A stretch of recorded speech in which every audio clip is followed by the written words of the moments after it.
Kuphina kuphi la kufikela lo mbukiso siyabingelela igama lami uLungile Sibongo kaZuma sisekhona ke la esakamthetho Dondotha kwi-event enkulu siyabonga Sangweni Youth Month Festival la eduze kwami kuno captain wesewela basha right yebo alright cela mfethu sibingelele uzosho ubani igama Sibongo kabani mhlambe uthi briefly nje about ukusukela kokuqala kosuku namhlanje since ni sinibonile nifikile la kwi-event enkulu kangaka eKZN.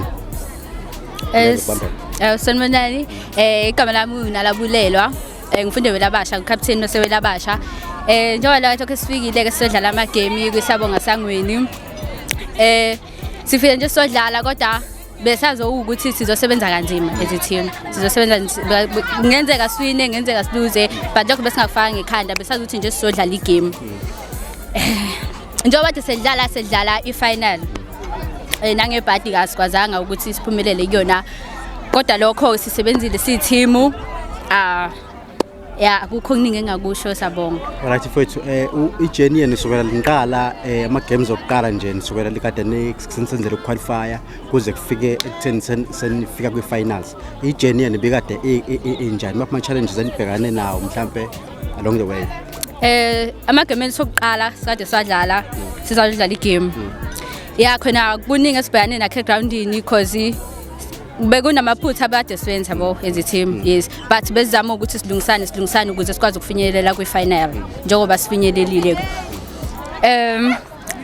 ngiyabonga. So as a captain kusho ukukhulu ukufika kwi-final kukodwa no matter ukuthi uwinile noma uwinanga but nje for the fact that ufikile kwi-final lokho kusho ulukhulu. So as a captain of the team athina amazwi nje ongawayisa koza kweni okuyibona ade nibambisana nabo nadlala naphusha naze nafika kwi-final. Engakudlulisa koza kwethu ukuthi sisebenzile sisebenzile singayixeki ngokuthi uzizwe uphansi ngenxa ukuthi asikwazanga uphumelele bonazi ukuthi wena odlisa team cha kukho njalo besibambisene team usebenzisana sonke njengoba siluze team akekho othi kuluze yena kuphela.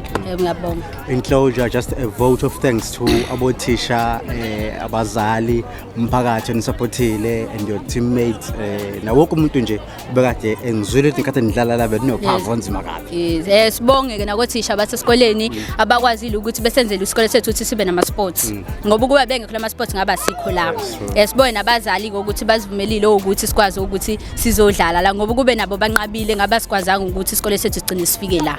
Ngalokho siyabonga kubazali nakothisha nabo bonke ke abasupportayo ukuthi sifike la siyabonga. Thank you very much for your time sisi.